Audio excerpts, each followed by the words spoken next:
Spem successus alit. Si le succès nourrit véritablement l'espoir, 2021 s'annonce riche en sujets d'inquiétude.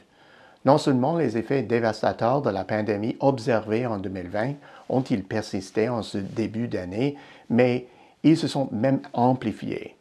Face à une troisième vague d'infections et à l'apparition de nouveaux variants du virus dont la propagation est encore plus rapide, plusieurs grandes régions de l'économie mondiale ont resserré leurs mesures de restriction et de confinement. Voilà un début d'année déconcertant qui jette déjà en doute sur la réalisation de nos vœux de nouvel an. Ce retournement va à l'encontre des attentes du début de la pandémie. Pour la majorité des gens, les restrictions extraordinaires, les imposants programmes d'aide publique et les avancées sur le plan médical auraient dû entraîner le retour à un niveau habituel d'activité économique. En fait, les indicateurs du commerce du détail nous disent que ce fut le cas pour une bonne partie de l'économie de la planète. Toutefois, les conséquences de la pandémie ont été ressenties de manière inégale. On a bien assisté à un certain redressement de l'activité, mais des secteurs entiers demeurent plombés par la COVID-19 avec peu d'espoir d'une relance imminente. Pour ne rien arranger, voici qu'une troisième vague d'infections déferle maintenant sur le globe. À l'évidence, les restrictions ne stopperont pas la pandémie.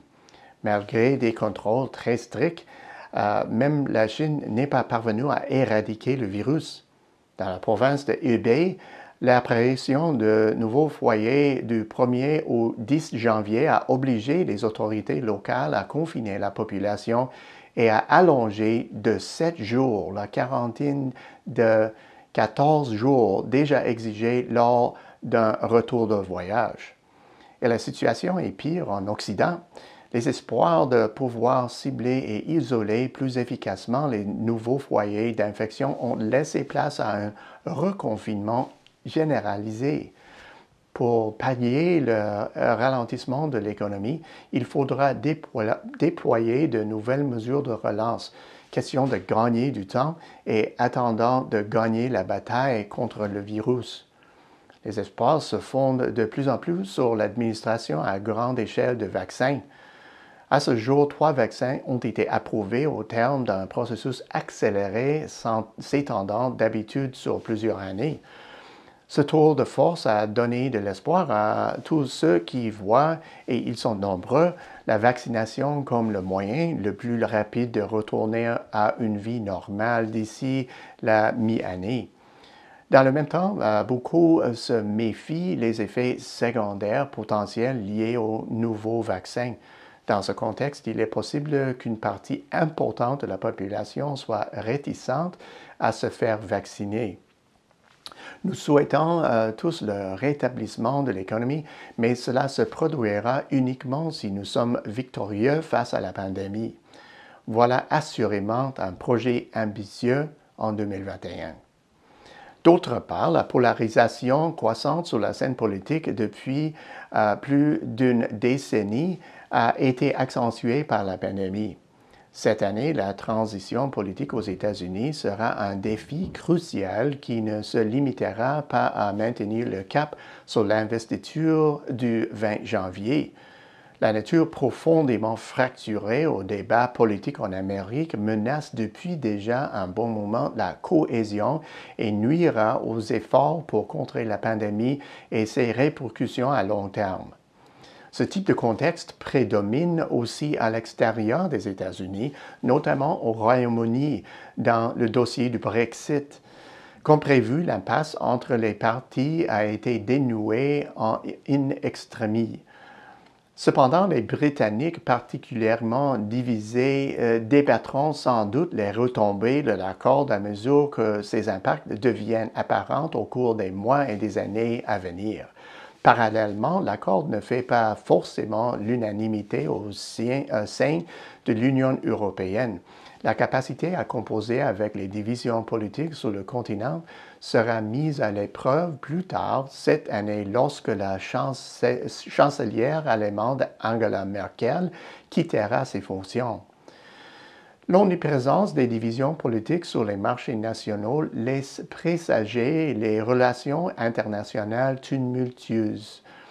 Il sera alors tentant de faire porter le blâme des problèmes intérieurs à des acteurs extérieurs ou encore de détourner l'attention des mécontentes en se focalisant sur les questions de politique étrangère comme les tensions entre les États-Unis et la Chine et d'autres du même genre. Le retour à la normalité permettra de surmonter dans une large mesure les difficultés sur les fronts économiques et géopolitiques. Toutefois, par la suite, d'autres défis surgiront, notamment le véritable coût de l'interruption des activités causées par cette crise.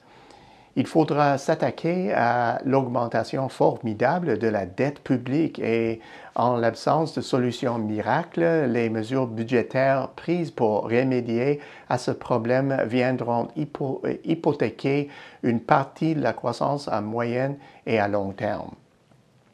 Par chance, une force dominante du dynamisme économique est source d'espoir à court terme. Avant la pandémie, on trouvait les signes d'une abondante demande comprimée aux États-Unis et en Europe. Et cette demande n'a fait qu'augmenter durant le confinement vu la suspension d'une grande partie des dépenses discrétionnaires.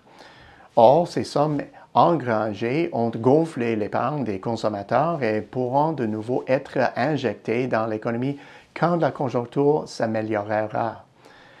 Ces sommes substantielles agiront comme un antidote fort nécessaire quand les aides publiques commenceront à se tarir. Au bout du compte, à bien des égards, le contexte actuel s'apparente à un hiver sombre. Pour l'heure, il nous prive de l'espoir d'une reprise et d'un retour à la normalité telle que nous la connaissons il y a un an à peine. Si le succès nourrit effectivement l'espoir, nous aurions tout intérêt à inscrire quelques victoires à notre palmarès en ce début d'année. Sur ce, permettez-moi de vous offrir mes meilleurs vœux pour la nouvelle année que j'espère sera tout le signe de la joie, de la santé et de la prospérité. À la semaine prochaine, c'est Peter Hall.